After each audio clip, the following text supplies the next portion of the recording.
My brothers and sisters, may the Lord be with you. A reading from the Holy Gospel according to John. Philip found Nathanael and told him, "We have found the one about whom Moses wrote in the law, and also the prophets, Jesus, son of Joseph from Nazareth."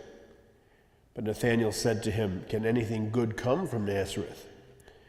Philip said to him, "Come and see." Jesus saw Nathanael coming toward him and said of him, "Here is a true child of Israel. There's no duplicity in him." Nathanael said to him, "How do you know me?" Jesus answered and said to him, "Before Philip called you, I saw you under the fig tree." Nathanael answered him, "Rabbi, you are the Son of God. You are the King of Israel." Jesus answered and said to him, "Do you believe because I told you that I saw you under the fig tree? You will see greater things than this." And he said to him, "Amen, amen, I say to you, you will see heaven opened and the angels of God ascending and descending on the Son of Man." The Gospel of the Lord.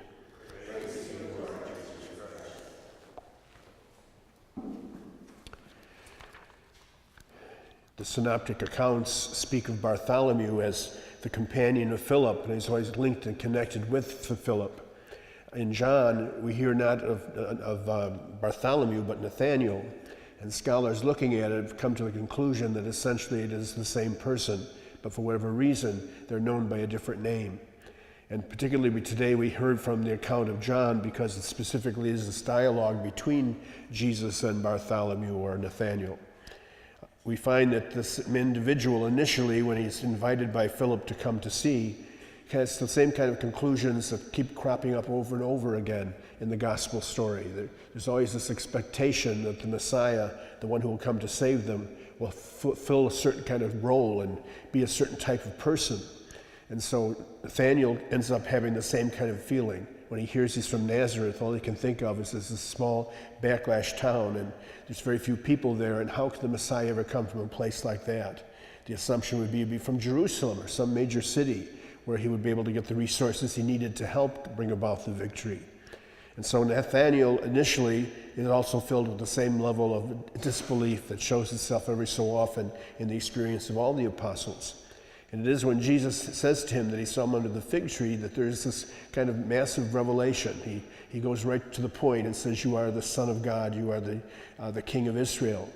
And because he was under a fig tree, well, of course, the illusion is that Jesus was not near him at all, and he was sitting there, and the fact that Jesus knew this was for Nathanael a kind of an awareness that this must be, in fact, somebody extremely special, that he would know such a thing.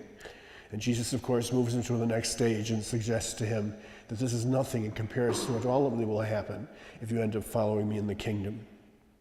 Tradition tells us that Bartholomew went to India to preach, and it was, according to tradition, was martyred in India.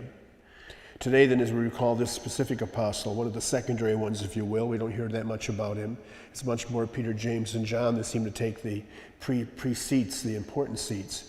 We find ourselves again aware of the mystery of how God chooses as he sees fit rather than the way we do, and that he is able to see in capacity and potential that every person has that sometimes they don't recognize themselves.